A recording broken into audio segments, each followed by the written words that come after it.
It's Vertiz and the No More Black Tears podcast. Mr. DJ Rose is back in the building. You know what I'm saying? What's going on, Vertizi? Man, we chilling, man. It's good that you back in the house, man. How was your trip to the Big A? You know what I'm saying? Kicking it with all the artists from the ATL. It was pretty good. You know what I'm saying? I ran into Ti. You know what I'm saying? I ran into Jeezy. You know what I'm saying? I ran into Goody Mob. It was all love. Everybody was having a great time. You know what I'm saying? We number one in the division now, unfortunately. But man, it was a great time. OJ the Juice Man was with me. I had my sons with me. You know what I'm saying? With family love, man. I'm saying all love, man. Thanksgiving. Man, that's what's up. That's what's up, man. Hey, so you know we drinking on that Ciroc tonight, man, and that 99 apples, man. What about you, DJ Rose? You know what I'm saying? You know I stay black owned. I'm on that NYAK, that NYAK. Go look it up. Get you some. So it all happened in a week, man. So this weekend sports, Mark Cuban news broke that he was going to sell his majority stake in the Dallas Mavericks. Now, for those who keep up with the NBA, Mark Cuban has owned the Mavericks, I want to say since 2002, 2003, or whatever. He's been to one NBA Finals with them, won an NBA championship with them. He's one of the most outspoken owners in all of sports since he's been an owner for the Mavs. And rumored is he's going to sell his majority stake for north of 3.5 billion. What's your thoughts on that, Rose? So whenever a billionaire start selling things, there's some fish swimming in the water. They're swimming up a creek. You know what I'm saying? You know that inside trader stuff. He already know what's going on. And also, not only is he selling the Mavericks, he also it's gonna be his last time on Shark Tank. He's not gonna be on Shark Tank no more either. Oh, so you think he got some, skeletons in his closet that's finna come out? No, you know how everybody was talking about the NBA is this streaming the new because the new TV contracts coming out next year. Yeah. So and you know how all the streaming apps or anything like that. Oh, they were thinking it's gonna be so much money. The streaming apps thing it's not gonna be so much money as they thought. Oh, so they gonna start losing money. They're gonna start losing money. So you gotta think about it. On Shark Tank, he was one of the smartest people on there. He's going to sell the team because he knows the TV contracts aren't going to be what they were supposed to be. So that's why he's selling his team to get his money. But then he's smart because he's still going to be the president. He's still going to be running basketball operations. But I ain't got no problem with Mark Cuban. You know what I'm saying? For me, he's an owner for the people. You know what I'm saying? Now I definitely agree with that. Mark Cuban is one of my favorite owners in sports, bro. It seems like if you pay attention to NBA, a lot of ex-players from the Mavs say he takes care of the players, even when they retire. They don't have bad things. That organization hasn't had some of the rumors and speculation that other organizations have had. Mark Cuban is a guy that can make fun of himself. I'm a wrestling fan. He's been part of many different wrestling shows. Long as he's still going to be running the basketball operations, I think it's all good. And hey, man, Mark Cuban, he's one of the billionaires. I'm gonna keep it real with you. If you want to listen to a billionaire talk about how to make money, Mark Cuban is one of the few billionaires that would give you advice to make money as someone that's broke. Not this other shit these other billionaires be doing, telling you how to make money, but you already got to have money. No, he actually gives advice about, no, don't do that. You only do that if you got money. If you broke, do this. So, hey, much respect to him. Man. So, moving on to the NFL, man. Every year I love watching the NFL Hall of Fame, and I love listening to the speeches and watching players that I love growing up make the Hall of Fame. They just announced a 25 semifinalists for the Hall of Fame. So we still got a long ways to go because they still got to cut this list down to 15 and then cut the final down to 7 and 9. But out of these 25 people, who are the 7 people, in your opinion, deserve to be in the Hall of Fame for this class? So I got 2 people that's on the ballot for the first time. I feel like they should make it. Julius Peppers and Antonio Gates. I think they should be first ballot Hall of Famers. First of all, Julius Peppers, when you first heard his name, I know, Vertiza, you might not have first heard his name when I first heard his name because it was in basketball. In UNC. He was a basketball player. And then Nobody even knew he was a football player until he got drafted in the NFL. And then he went to the Carolina Panthers and destroyed the NFC South.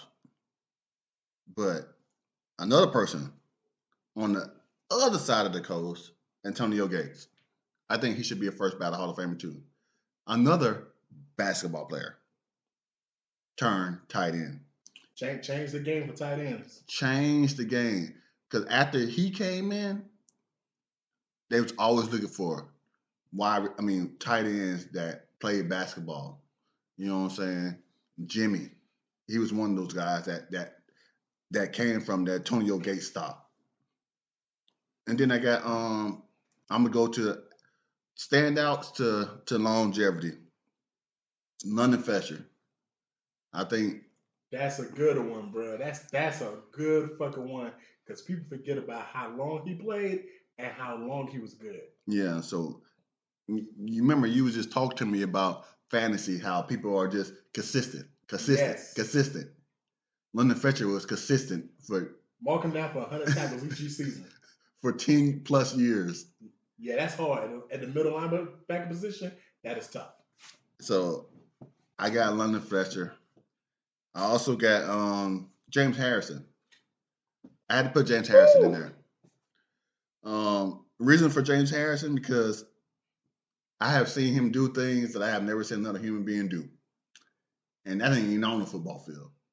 And when he was on the football field, he was undersized for his position, but he still wrecked the game. Defense Player of the Year and one of the most memorable plays in Super Bowl history. So I got him on there. Also, I had to put a wide receiver in there. And it's a log jam in the wide receiver position. Which one did you go with? I went with Reggie Wayne.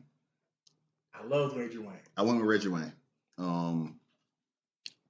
The reason I went with Reggie Wayne, the same reason I went for London Fletcher. Longevity.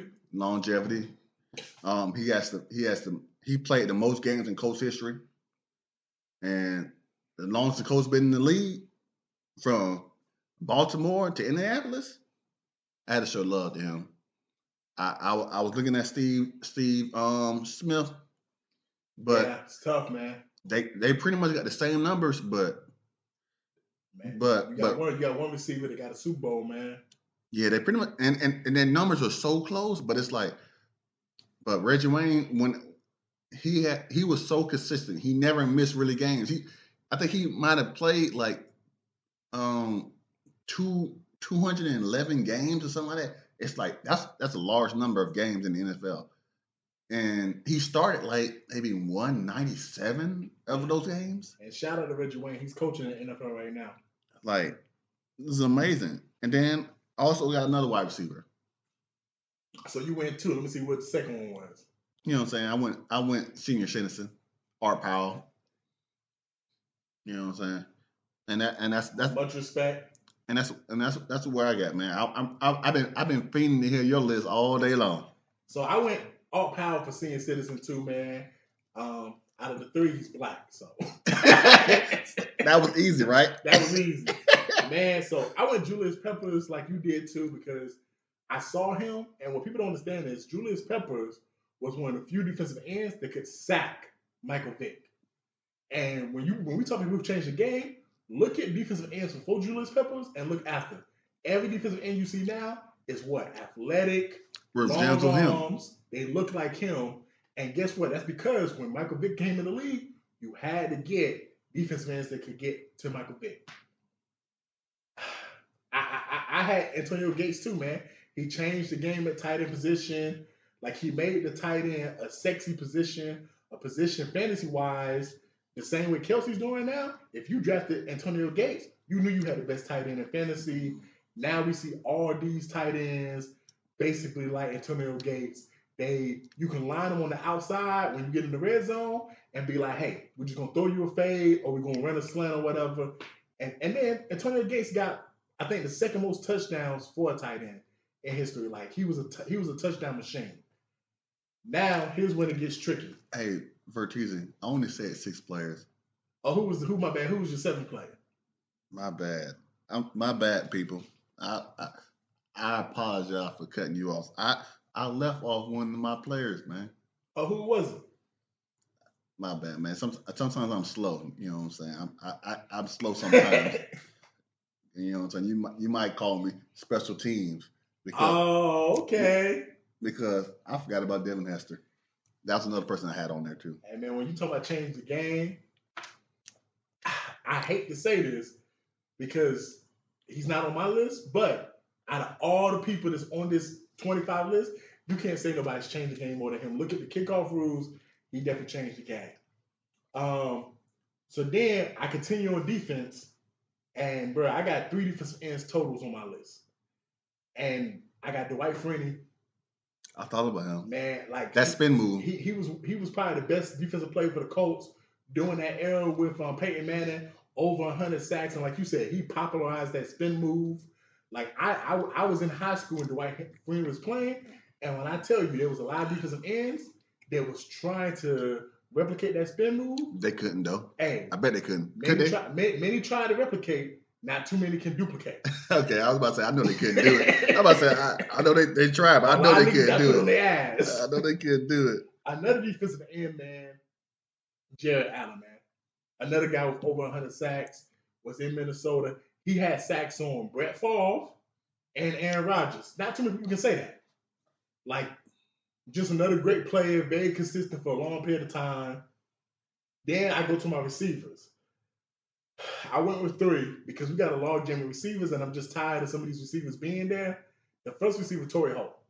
That whole greatest show on turf, all the offensive players in the Hall of Fame. Orlando Pace is in the Hall of Fame. Kurt Warner's in it. Marshall Faulk's in it. Isis Bruce is in it.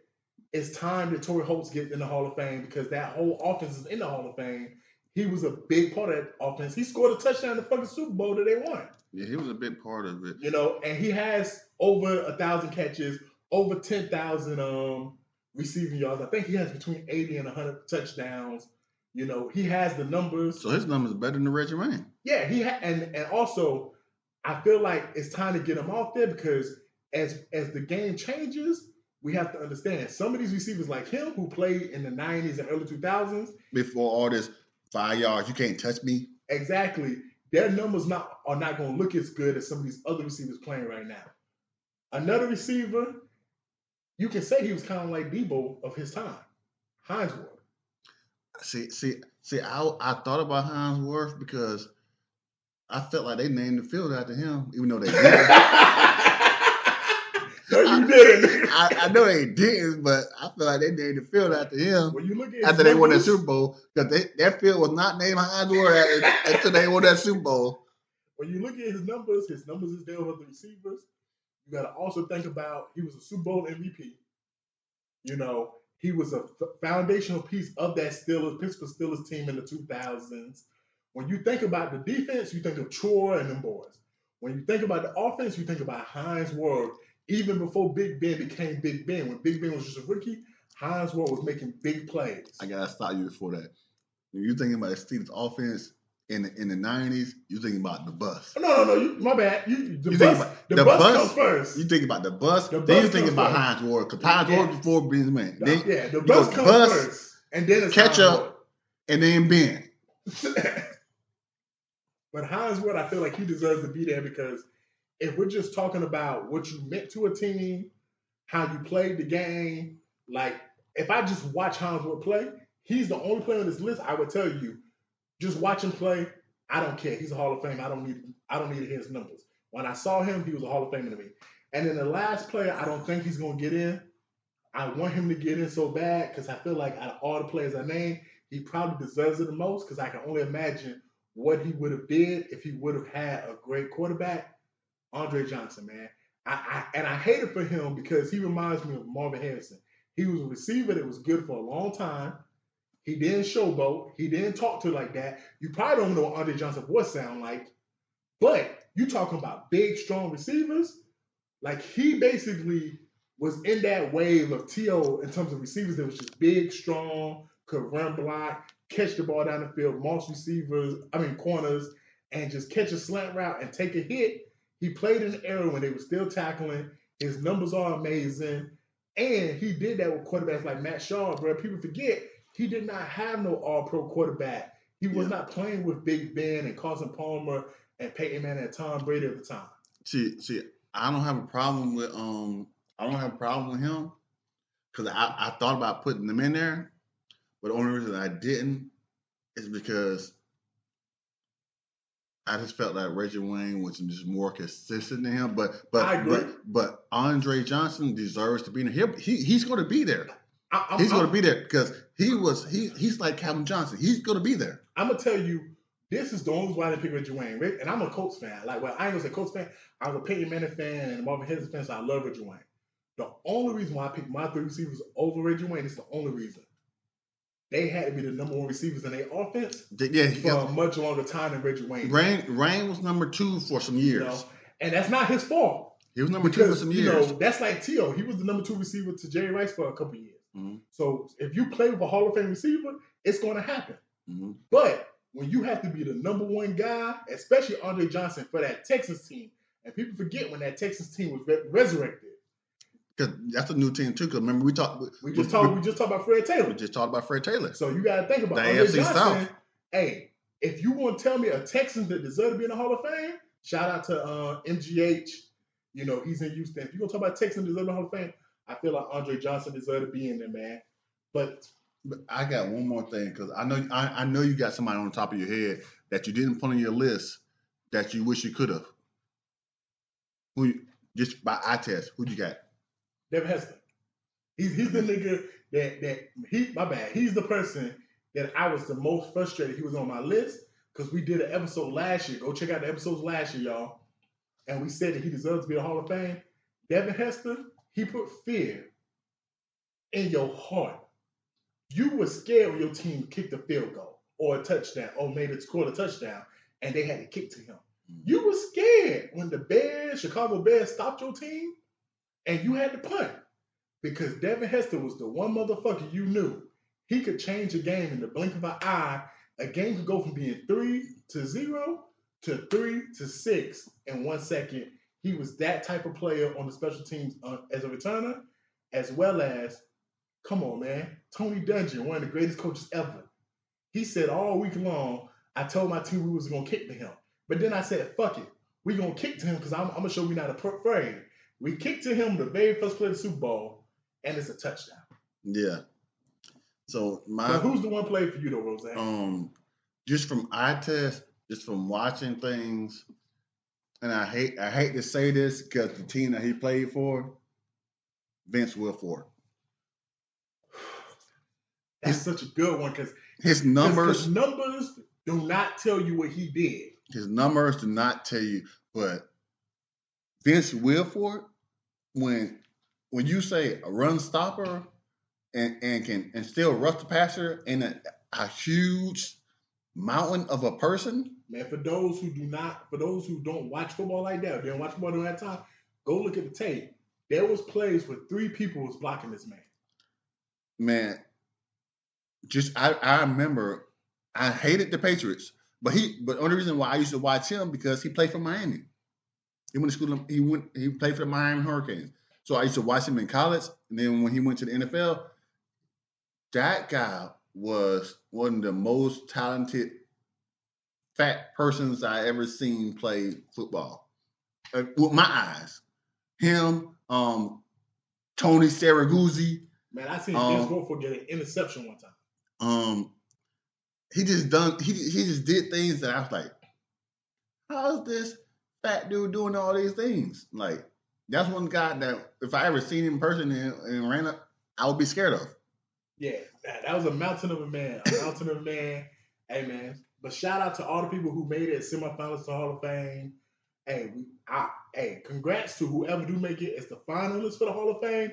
All these people, we looked through the list. You and me said it this morning when we looked through the list. It was hard. Everybody deserved it, man. It was hard. All these people are people that I grew up watching, most of them, and they always plays that I looked at and was like, they was amazing. So, talking about more plays that we were watching in the present. Thursday Night Football has came and gone. The Dallas Cowboys beat the Seahawks. What are your thoughts on the game, Rose? As somebody that was fucked from this game more than one. Yeah, my DJ Metcalf, he did his thing in fantasy. He ain't did nothing all week, but it was like, oh yeah, they attacked Bland. Shout out to MGH. Yeah, they attacked Bland. Yeah, that's what it did. But I don't even really care about this game, man. I don't care about this game. The one thing that I took heed to was, oh my goodness, the one thing I took heed to was doggone. There was two black quarterbacks, and then I thought about it. Wow, two black quarterbacks, and then I thought about it again. It was like, wow, the 5 best quarterbacks in the league are black. At this very moment. At this very moment. You want to list them? I can list them. List them. We got Pat Mahomes. Facts. We got Jalen. Facts. We got Lamar. Facts. We got Dak. Facts. And CJ. And for those listening saying, but what about Josh Allen? If you've been watching, CJ Stroud, even as a rookie, has been a top 5 quarterback this season. So it's like, it's so wild. Like, it is so wild. Like, yeah, the league is different now, man. It's crazy because we just celebrated a black-on-black Super Bowl. Week 1, we celebrated the most black quarterbacks started in Week 1 NFL history. And I was just telling you the other day when we was talking privately, you got black quarterbacks that are now backups. That was unheard of 10 years ago, Rose. Exactly. Now, there are quarterbacks that are backups. The Baltimore Ravens' whole quarterback room is back as black quarterbacks. As far as this game goes, I'm happy Dallas won only because they face the Eagles next week. And this makes that game against the Eagles so much more meaningful. So now that they're facing the Eagles, I can't wait to see what's going to happen. As far as basically the stat line from fantasy for the game, you know, it was good to see DK Metcalf finally rise up from Lazarus from the dead and have 42 points for MGH because I know he's been struggling. It was good to see Geno finally play well. You know, it's great. He's been playing okay. Yeah, but you know, last week he played horrible. Yeah, but this week he was off the chain. They should have won that. They should have won that game. They should have won the game. And it was great to see Dak win. Dak's in the MVP conversation. Even though I hate the Cowboys, shout out to my Uncle Kenny. I hate the Cowboys. I would love to see Dak have a legitimate chance to win the league MVP. You know, so that's my thoughts on Thursday Night Football. So moving from Thursday night to Saturday, what games and what do you think about Championship Saturday? Thursday to. So you said that college football. Yeah. You know what I'm saying? It's the playoffs. Do you know one stat? What? Georgia got the record for the ACC wins in a row. Georgia got the record for SEC wins in a row? SEC wins in a row. I didn't know that. Yeah, they do. You know another stat? What? They never beat Alabama in the SEC championship game. Oh, yeah, because they did face Auburn last year. And in the first year they won it, they lost to Alabama in the SEC championship game. Damn, that's crazy. But you know another thing? Yeah. We gonna win this year. Oh, I know we're gonna win this year, bro. I'm confident, bro. We gonna win this year. Facts on facts on facts. We gonna win this year. And if we lose, we still should go to the playoffs, I think. Man, we still are gonna go to the playoffs if we lose because we've been undefeated. Unless Bama just beat the dog shit out of us, I don't see that happening. If we lose a close game, we should still be one of the 4 best teams in the country, and we should still be able to defend our back-to-back title run. Yeah, I think so too. Besides that game, the game I'm most looking forward to is Oregon versus Washington. because you got two teams. Go ahead. You got two teams that are fighting for the Pac-12 championship, and one has one loss and one has no losses. Whoever wins is going to be in the college football playoffs, and they both are high-scoring teams. Yeah, that's going to be a good game. Florida. I know you told me earlier that Florida State they back a quarterback not by play tomorrow. But only game I'm worried about is Georgia, Alabama. I'm not worried about that because I know Georgia's going to win. I'm confident that Georgia's going to win their first SEC championship against Alabama. There's no Tua. There's no Jalen Hurts. Both of them boys balling in the NFL. This quarterback is black, though. He is black. But, you remember we talked about selling earlier? Yeah. Guess who was selling last week? Auburn. Like, since we can't get there, boy, y'all Bama boys, y'all should go. And it was like somebody from the state better win it. That was so lame. That's how you know y'all sleep with y'all sisters in Alabama. But that shit was hilarious, man. So moving on to the NFL, man, where they get paid actual salary. What games are you looking forward to this Sunday? Just one. Which one is that? San Francisco 49ers, Philadelphia Eagles. I'm ready to see that. I'm ready to see that game. That's the only game I want to see. You know what I'm saying? I'm going to watch Atlanta. I'm going to watch Atlanta play. You know what I'm saying? We first place. We squander away a quarterback the last 2 weeks. So Atlanta's going to win the NFC South. We're going to get a home game. Come on, Cowboys. We're probably going to play the Cowboys, right? Yeah, the Cowboys are probably going to be the team. It's either the Cowboys or the Eagles, whoever lose that division. Yeah, it's going to be the Cowboys. Come on, Cowboys. Come on to the A. Come on to the A. We going to embarrass you. So Stephen A can put on that little fake cracker smile that he does, you know what I'm saying, with that cowboy hat on, and laugh after Pips ain't did nothing all year and scored 2 touchdowns on your boys. But that's all I got. Man, for me, man, that game, the San Francisco Philly game, two best teams in the NFC facing each other to see who's going to basically get the number 1 seed. It's a big game. It's going to be an entertaining game. And for those who are into fantasy, it's going to be a lot of people in fantasy that you're going to be watching that game. I'm also going to be looking at the Chargers-Patriots game. You know, Justin Herbert, man.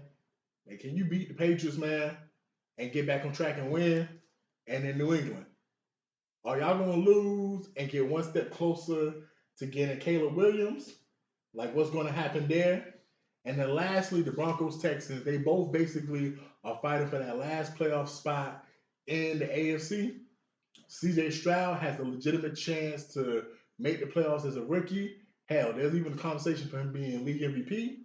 And then Sean Payton, there's conversation for being coach of the year because they started off 0-5, and now they're 6-5? Mm-hmm. So won 6 straight games. Russell Wilson. There was 1-5. Or there was 1-5, so they won 5 straight games. Mm-hmm. And then people thought Russell Wilson was dead, and he risen like Lazarus from the grave. Mm-hmm. So he's playing well. So, hey, that game is important for both of them. So those are the only games I'm looking forward to. Mm-hmm. But moving on to TNT. Tears or no tears. Dynamite. Boom! So you just said you was in Atlanta, right? Yeah. Did you see Tip, Tiny, and King? Yeah, I rubbed shoulders with them boys.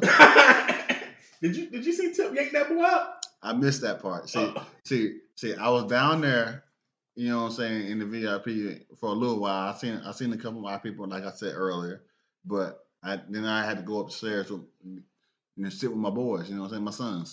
So I missed that part. I'm glad I did.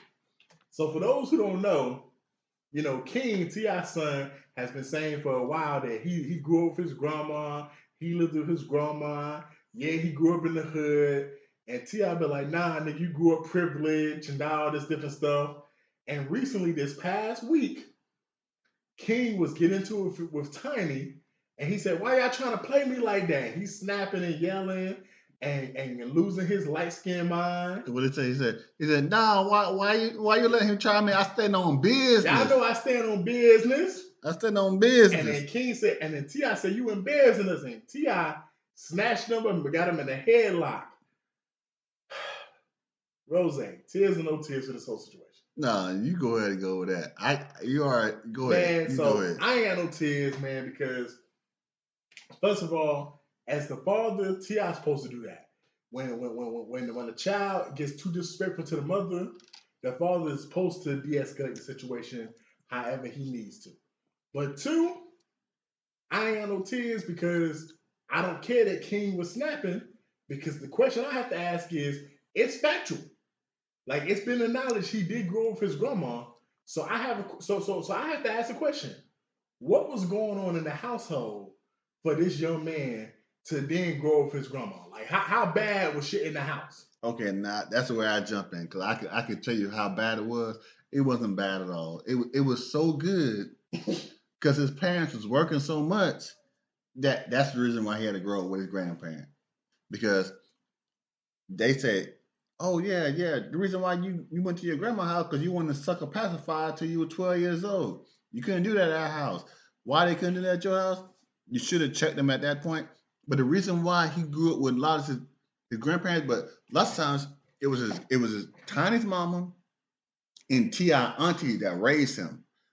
T.I. auntie just passed away a couple of years ago, but they were the people that raised him. But the reason why he got to grow up with them because his parents were so busy making millions of dollars.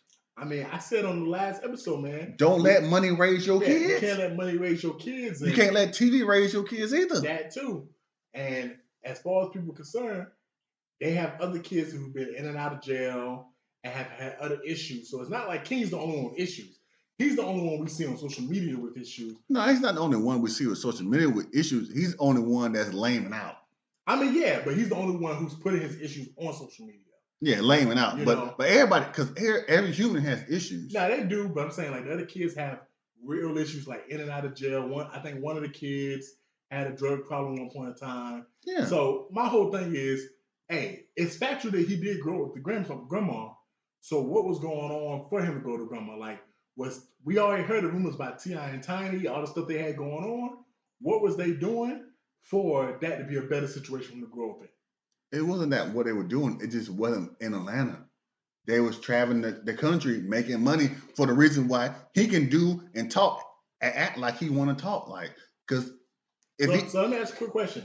Did the other kids grow up with the grandma? Because from my understanding, King was the main one who was raised by the grandma. No, other kids grew up with the grandma and auntie. The auntie, remember, if you ever watched the tip show that was on MTV or VH1, it was a lady with glasses. She done passed away now. Oh, that's T.I.'s auntie? That's T.I.'s auntie. She the one that raised most of them. Okay, well, because that's a whole different discussion. So she and Tiny's mom raised most of them because T.I. and Tiny was always on the road. You know, Tiny was on dope. Not dope, but you know what I'm saying. Yeah, them drugs. On drugs.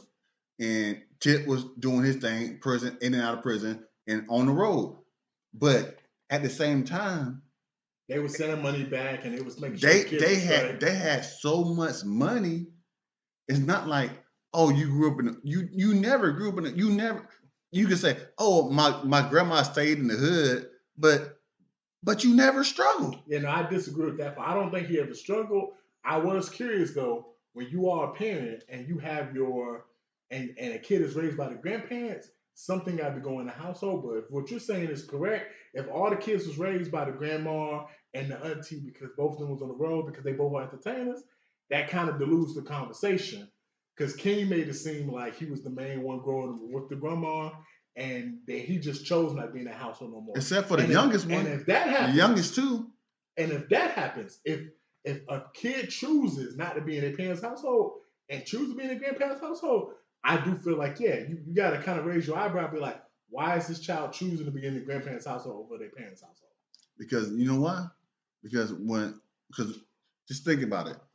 If your mom and your dad was making millions of dollars, and sending it back to your auntie and your mom and your grandma, and you got to do whatever you want. Because No, think I'm saying about like we in the same city. Imagine if we in the same city, and imagine like one of your kids grew up with your mom, but your mom only lives 20 minutes from you. Like I'm in the same city. Like what made that child feel like I'd rather be in the house with my grandma than my dad and my mom? And even though my dad and my mom is only 20 minutes from me and they're home all the time. Yeah, That's what that's the situation that I got. So the fact that you explained it, I'm glad you explained it. What you explained is not what I thought. yeah. So yeah, they wasn't in the same. They live in the same city. Yeah, of but course. no, if you traveling, it doesn't matter. Like if you traveling, like if you had a job where you was a traveling car salesman and your wife was a traveling nurse, hell, somebody got to watch the kids. The kids got to stay somewhere for to be in the school system. Yeah. So speaking of strong black women, because T.I. auntie was a strong black woman, Tiny grandma was a strong black woman raising someone else's kids. Did y'all hear about the new Xbox president? It's a black woman named Sarah Bond. And you know what? Yeah. Since the first PlayStation, I never owned another one. Once Xbox came out, no, not Xbox. Remember Dreamcast? Yeah, I remember Dreamcast, nigga. So remember, and the Nintendo 64, all that. Yeah, so Dreamcast came out. I was on Dreamcast. Then that Xbox came out. I had never owned another PlayStation. Owned the first PlayStation, and that was it. I'm outcast till I die. And you know the reason why? It tells you right now. You ever heard PlayStation come out with something like this? A black woman as the president? Facts. PlayStation? Where y'all at? Oh, PlayStation 5, PlayStation 4, PlayStation this, PlayStation that. No, Xbox all day long. And like you know, shout out to J. Rhoda Jenkins. So facts, bro. Hey, man. I've always been a PS guy, man, a Sony man. This information right here, this news, this bombshell, made me want to go buy the new Xbox.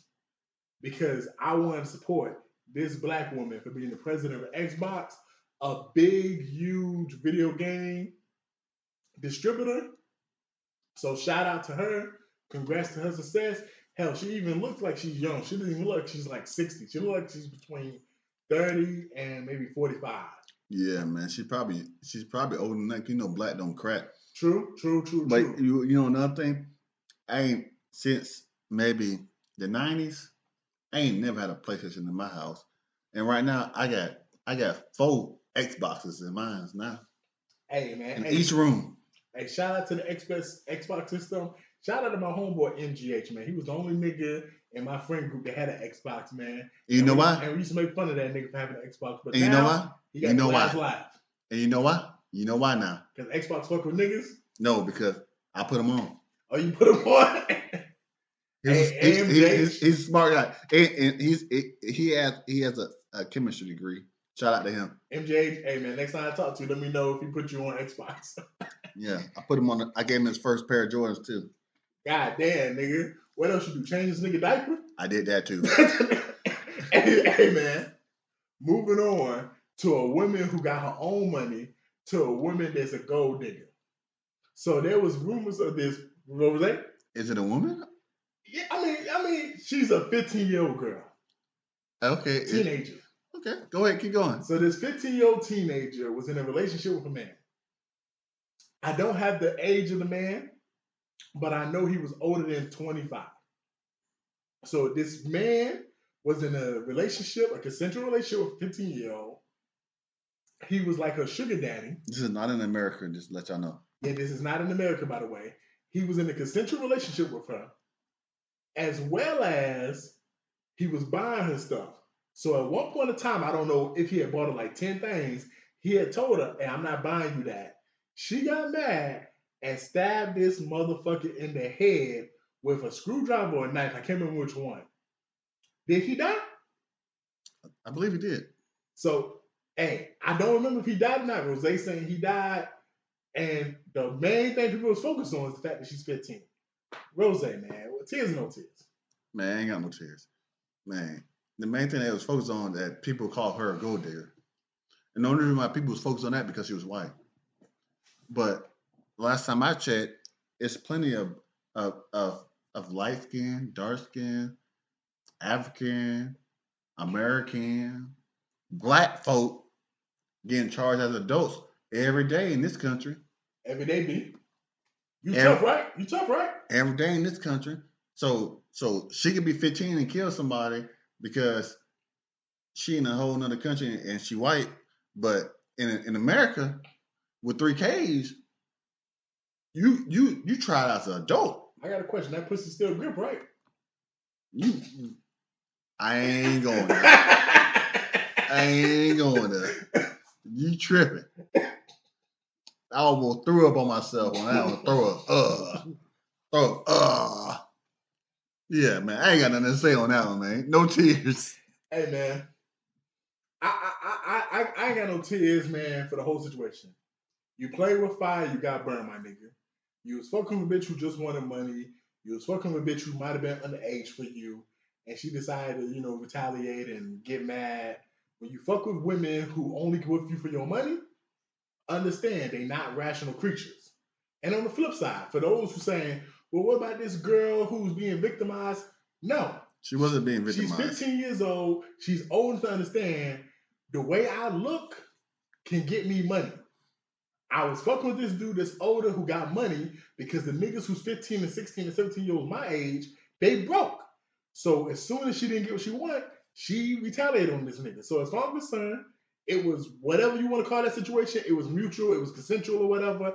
I don't give a fuck about it. Whatever happens, happens. He's dead, whatever. If she gets locked up, cool. If she don't get locked up, all right, cool, man. But hey, like Rose said, there's plenty of brown, light, and dark-skinned people that get charged as adults all the time, and they be as young as 13 years old. So, hey, fuck it. Yeah, man. I'm gonna nominate her for the whole of the day. Whole of the week. Whole of the week. Man, speaking of people and their skin complexion. So, there was this white boy at the Chiefs game last week, and there was a side pic of him wearing blackface. But then when the full video came out, his other side of his face was wearing red. So he was just dressed up as like, the Chiefs colors or whatever, like most NFL fans do. But what else did he have? It wasn't just black. He had a tomahawk on, like the Chief thing. But most people was Indian. Yeah, the little Indian thing. But most people was mad at him wearing blackface. So well, at least the articles I saw, most people was mad at him wearing blackface. Yeah, I'm not talking about the articles. So I ain't got no cheers for him either. So y'all can be mad at him wearing blackface, but he had Indian thing on, right? Red and black. So now next week, everybody gonna wear red and black faces. Yeah, this Sunday it's reported that the whole Chiefs team is supposed to wear red and black faces. Not the team, but the you know what I'm saying, the audience or whatever. Or are you saying the team's gonna do it? Yeah, I heard the team was gonna come out the tunnel wearing red and black faces. Oh wow! So y'all down the cracks like that? Yeah, the team said they're gonna support this little boy. Oh, so Pat Mahomes ain't black no more? When was he black? He's always been black. His daddy black, right? Yeah, his daddy's a nigga, but when Pat been black?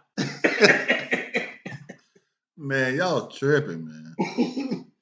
Y'all tripping, man. I digress, man. Go ahead, Vertiza. Hey, man, I got tears, man, because of the simple fact of people be so quick to be outraged. Hey, man, let these NFL team fans do what they do, man. This little boy wanted to wear the face paint of his favorite team. As far as the Indian gear go, this is my only comment to that. If the Native Americans don't like it, I respect it 100. Just do what you did to the Cleveland Indians, change their name to the Guardians. Do what you did to the Washington Redskins, change their name to Commanders. No, we ain't doing all that because we're not changing Atlanta Braves to something else. I'm just saying, like, if it's an issue, if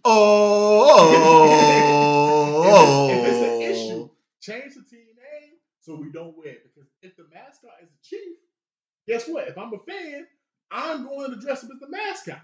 So I don't care that he was wearing Indian hat. Me either. I ain't got no tears for that. So I ain't got no tears for that situation. You said you had tears for it. My bad. I got tears for the simple fact that people trying to give backlash to a little child. But, man, speaking of backlash, Man, Dez Bryant, former Dallas Cowboys star, number 88 club, man. He got on Malika Andrews for not addressing the Josh Giddey situation after she addressed multiple situations, one with Brandon Miller and one with the head coach of the Boston Celtics, the current one, about ML Doka. Not him, the other dude. Because she was talking about how he had a domestic violence situation. The current one, not Ndoku. Oh, okay. But she did say something about Ndoku, but she said something about this dude too. Okay. So that's 3 black men. So she basically said something about all 3 of them, and it took the company to basically tell her, hey, you got to address this Josh Giddey situation for her to address it. So Dez Bryant was one of the first celebrities to call her out on that. Stephen A. then went on his podcast and said, don't you motherfuckers know you can get sued?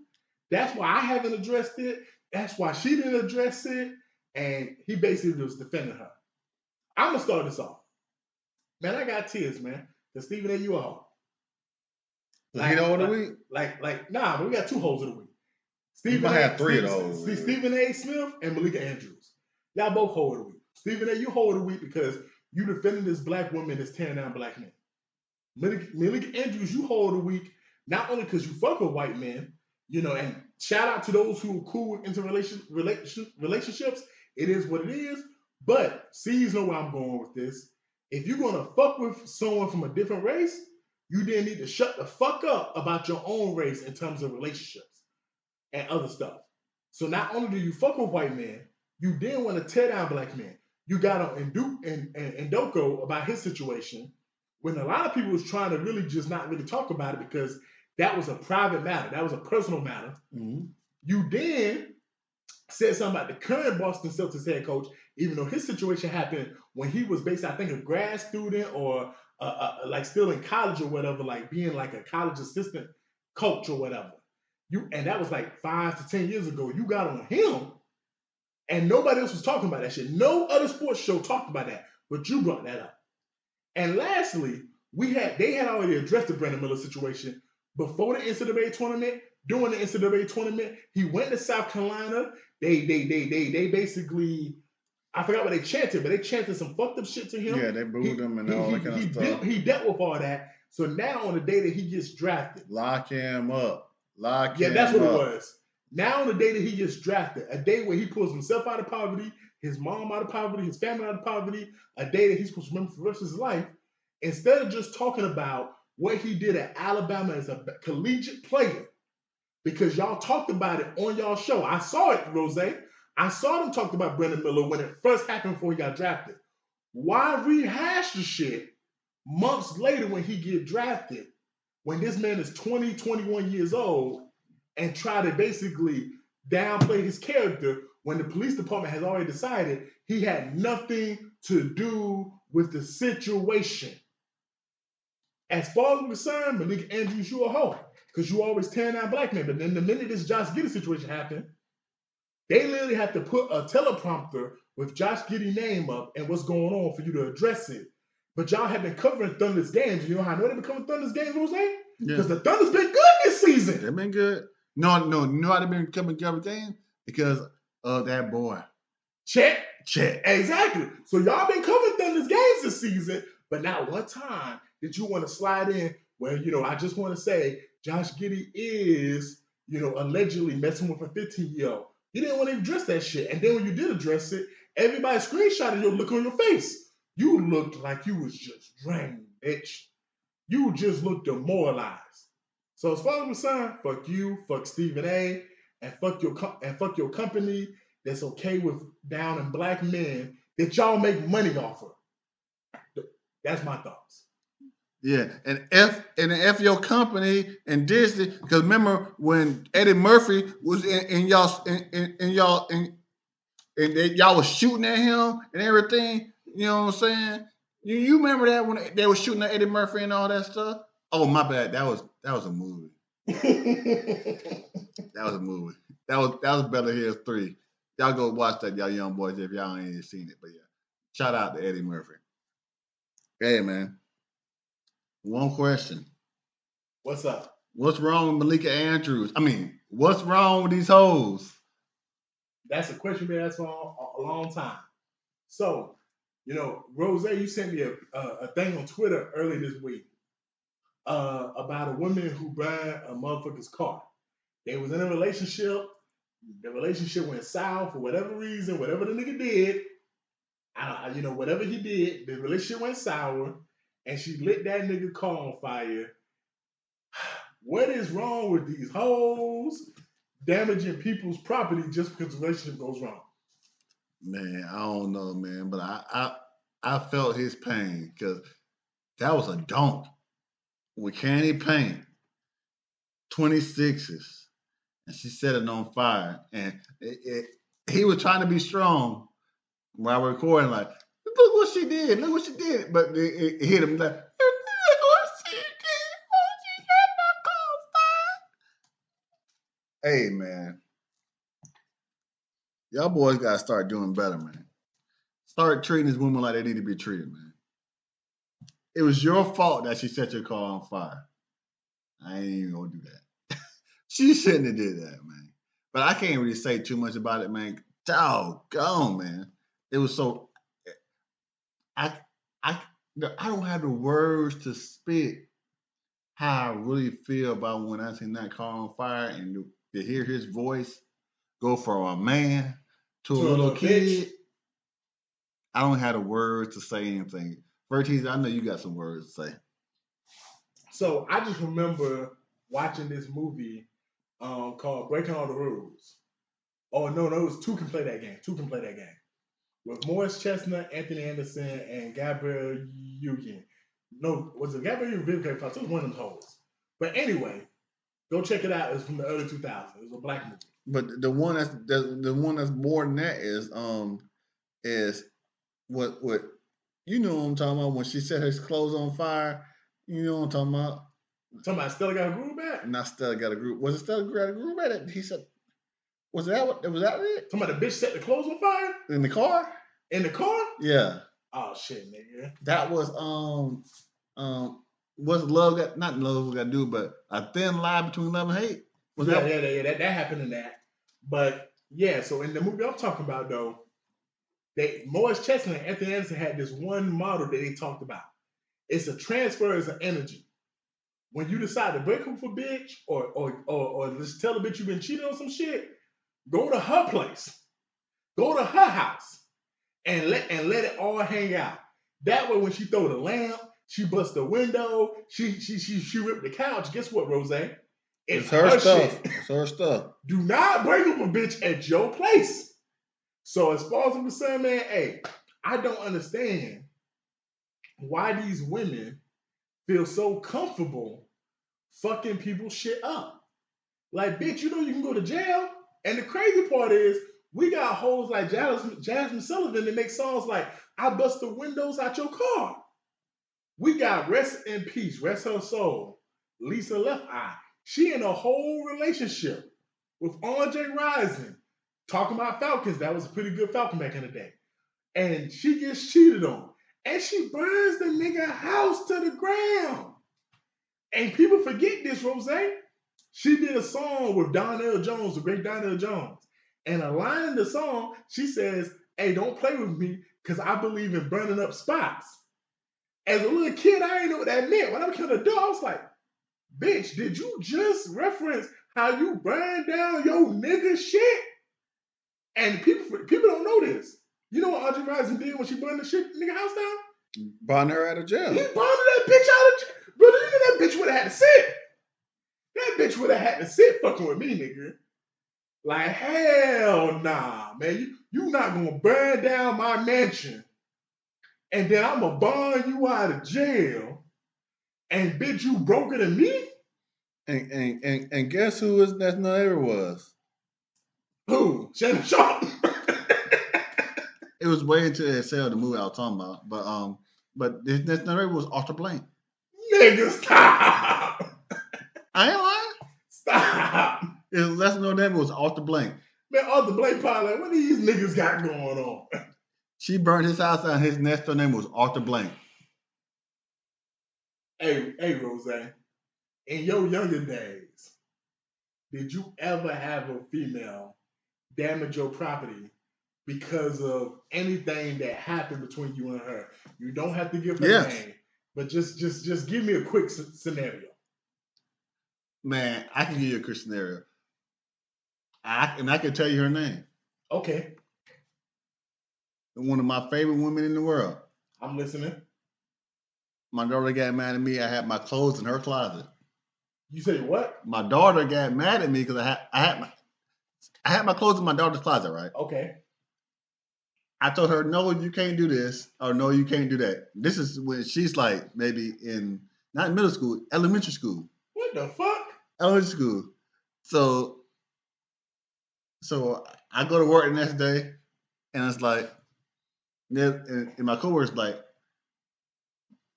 you got holes in your shirt. I'm like, no, I don't. What are you talking about?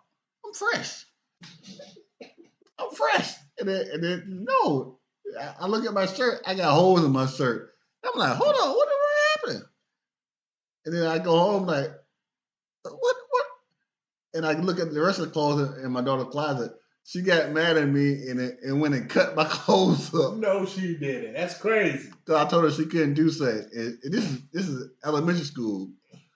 Hey man, ain't nothing like women's school. I'm gonna give you a situation real quick.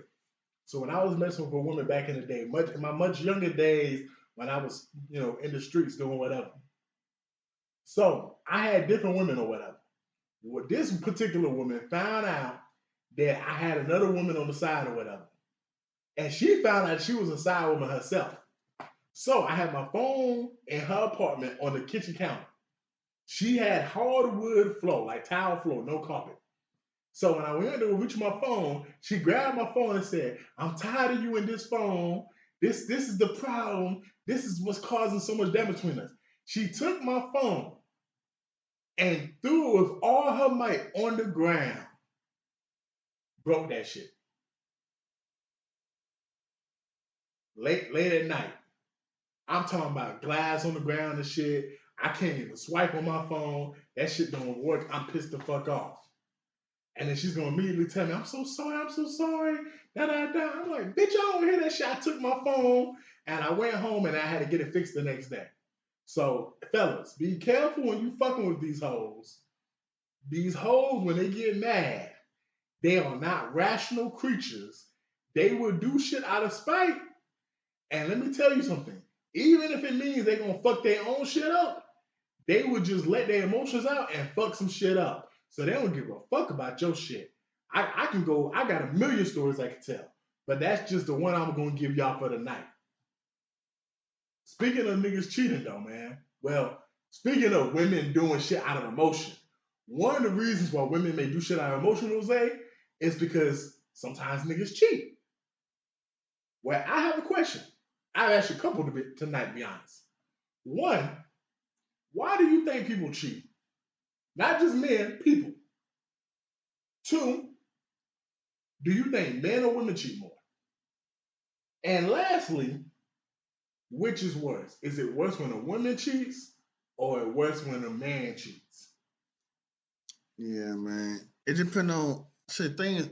Women and men think about cheating are different things. Like a man thinks about cheating as intercourse, mouth or vaginal or anal, but a woman thinks about cheating as conversation, flirting, things like that.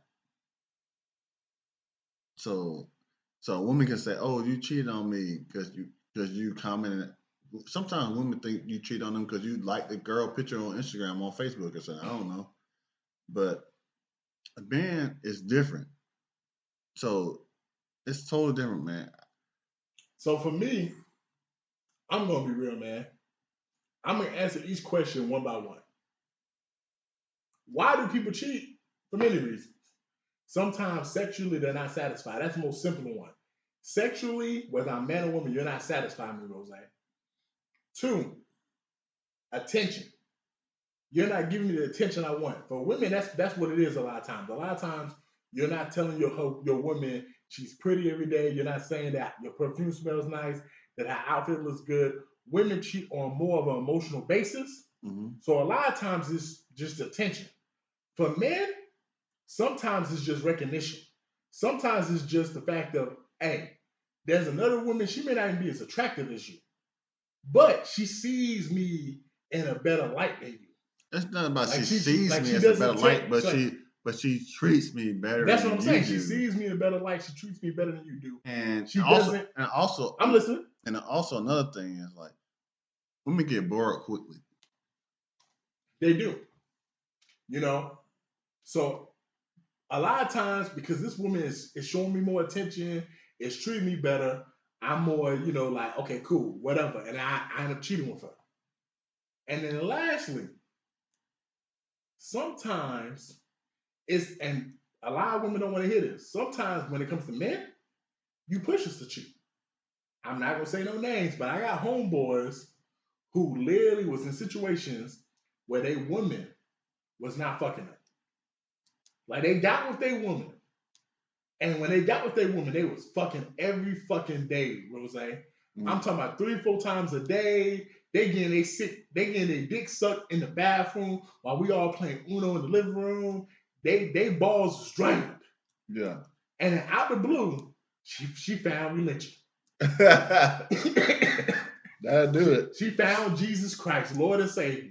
And she's talking about, I don't feel like I gotta fuck you when you want me to fuck you because you're not my husband. Bitch, we've been doing this for 3 years and now you put the shit on me? So 3 years? Yeah, for 3 years he was getting the pussy when he wanted.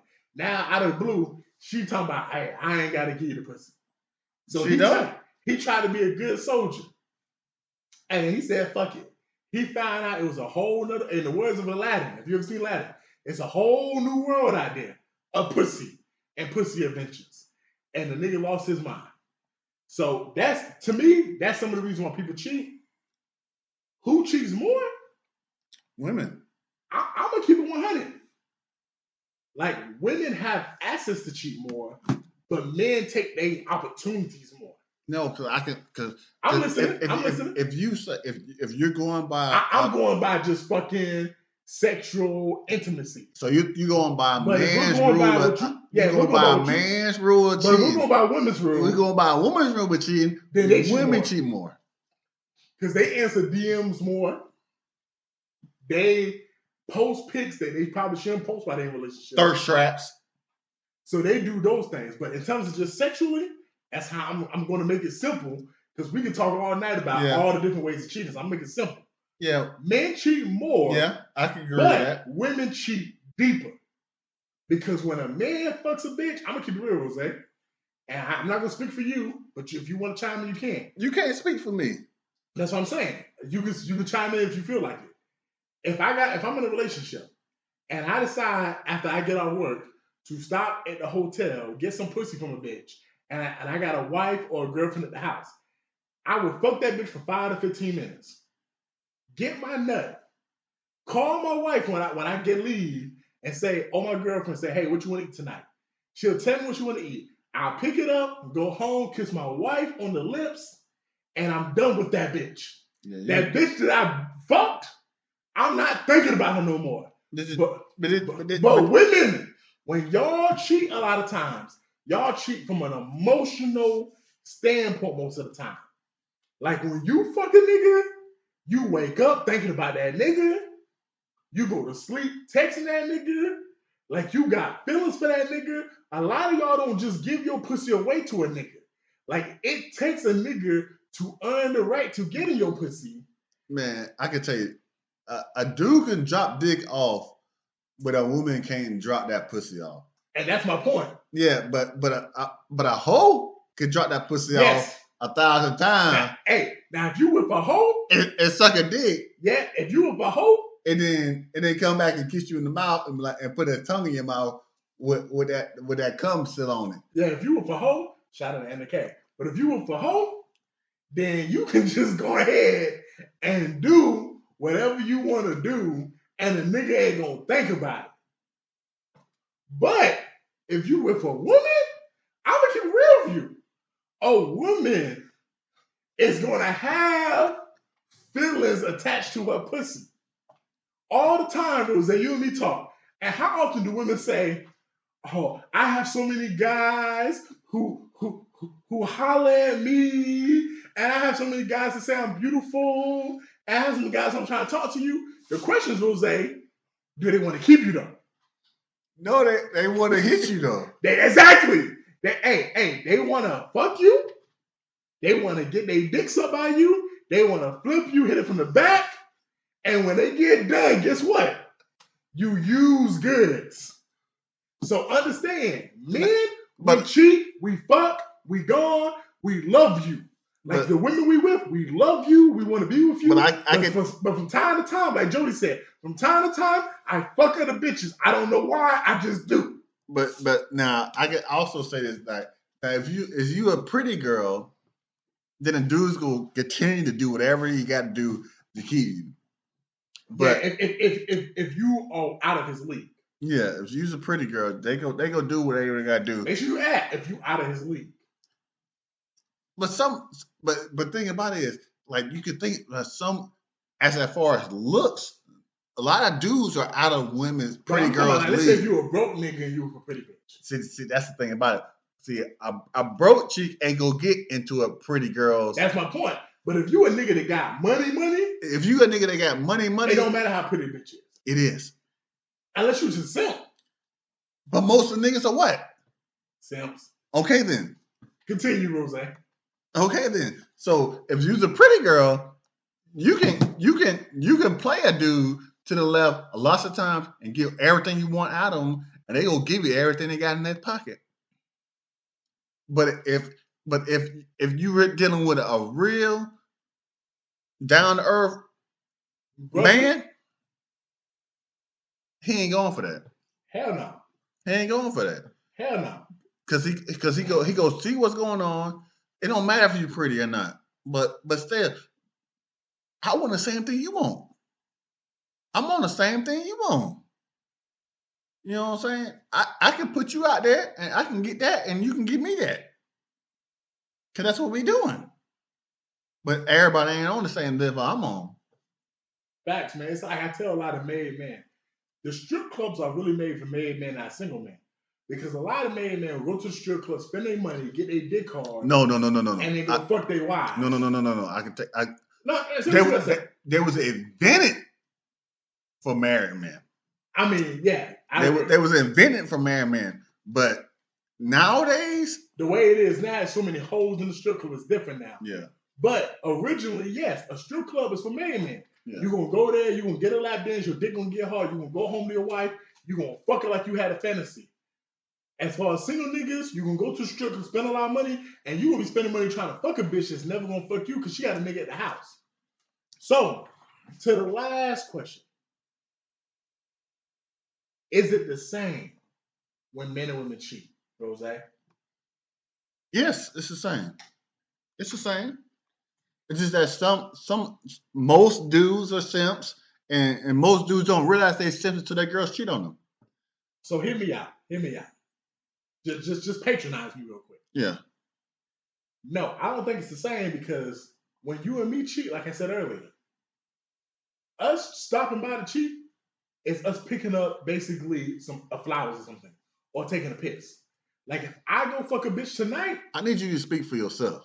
I don't care. I'm speaking for myself. If I fuck a bitch tonight, that's just some pussy. Like when I leave, I don't think about that bitch no more. Versus women, for most women, that's not hoes, when they decide to give their pussy to a nigga, there's something more attached to it. And I'm gonna give you a story that I heard when I was younger. There was two monks walking in the forest. And as they walk in, I don't want to hear no monk. Tell me a real story. I'll tell you. So as the monks walk in this forest, they approach a woman. A woman asks for directions. The older monk gives the woman directions. The younger monk does not. They walk another 10 miles. The younger monk says, hey, you know we're not supposed to talk to women. That's part of our little chastity or whatever. But you spoke to that woman by that river. The older monk says, I left that woman at the river. And that's the end of the conversation. I take that to mean I can fuck a bitch and I can leave her at the river. But if my bitch fucks a nigga, she's not going to leave that nigga at the river, Rose. She's going to have that nigga on her mind night and day. Because it's a reason why she chose to fuck that nigga. Because, bruh, we both know. When you look at the women's DMs and the men's DMs, who DMs are more for? Women DMs are gonna be way more. So when a woman choose to respond in her DMs to a nigga, it's 10 niggas that probably hit her up in the course of an hour. So for some reason, she chose to text back to Tyrone. Versus you and me, in the course of a week, we may get 3 DMs. Mm-hmm. So it's a difference between me responding to one of my DMs when my DMs be dry versus my bitch. She might just post a pic of her out at lunch wearing something modest, and niggas be liking it. Niggas be commenting, hey, beautiful. Niggas be DMing, what you doing? I'll take you out. I'll give you this. I'll do that. And like I said, all the time, if dudes ain't doing that to your old lady, you chose the wrong one. Exactly. But that's my point. My point is women get hit up so much that they're used to being hit up. Versus men. No. I'm not gonna say. But as long as you're not ugly. There we go. If you're not ugly. Attractive women are used to get hitting up. Even if you average looking. Attractive women are used to get hitting up. They're so used to just niggas hitting them up. A lot of women, and I hate to say this to you women, I wish we had the women on the podcast right now. A lot of women ain't used to compliments. And what I mean by that is this. You don't understand. Just because a nigga tells you pretty, doesn't mean he likes you. He just might want to fuck. But if a woman DMs you or me, Rose, and says, man, I think you're really handsome. I think you're sexy. Guess what? She probably likes you. Mm-hmm. Because women just ain't DMing niggas just because they think they're attractive. It's something that you posting that makes her want to fuck with you. It's either money or looks. And it ain't a lot of things. It's 2 things. Yes. And a lot of times, guess what? Money or looks. A lot of women don't want to hear this. You don't have to do shit but look okay for a nigga to hit you up as a woman. But as a nigga, let me keep it real with you. A lot of times, you gotta have hoes that have no hoes. Now, for the hoes that hear that, what you mean you gotta have hoes that have hoes? For other women to want you, other women have to want you. Rose finished the sentence for me before I can even finish it myself. So you wouldn't even want me, bitch, if other women didn't want me. That's how I know I'm this shit. Because we did a podcast last week with Anna Kay and Ebony, and we said who? Russell Wilson or Future. Well, Future fucking all the bitches because all the bitches for some reason want Future. But both of them wanted Russell. Yeah, they want Russell to settle down with. They want a Russell. But who they want to go home with from the club though at 2 a.m? Rose. But yeah, though, man. To me, I'm gonna wrap up with this. I feel like it's not the same when men and women cheat. It's different when women cheat because women have more options and men don't have as many options. So when a woman tries to choose to cheat, her emotions are involved. And the best example I can give you, and I say this all the time, what's more valuable, Rose? A key that can open any lock or a lock that can be opened by any key? Hey, I ain't gonna comment on that, but I want a key that can open every lock. And that's the difference between men and women. Men are the key that can open any lock. If a man is sleeping with 100 women, that means that man has gave himself value, whether it's money, whether it's attractiveness, whether it's swag. He has done something to make 100 women want to sleep with him. But for a woman, long as you got that pussy between your legs, long as that shit grip, I ain't gonna lie, that shit ain't got a grip all the time. Long as that shit there, you can get niggas to fuck you. Yeah, because niggas nasty. Because niggas nasty. Dudes nasty. Crackers nasty. Chinks nasty. Wet bats nasty. Motherfuckers just want pussy. So you can go to Atlanta and you can make $900 in Atlanta right now. Long as you got a pussy between your legs. Man, you got any final thoughts, man? Hey, man. It was a great episode, man. I'm glad that the great Rose is back, man. You know, hey, Rose, we over a year in the podcast game, man. Thank you for everything you do. I'm glad you had fun in Atlanta. And it wasn't Airbnb Rakim. Peace. And I'm back quiet.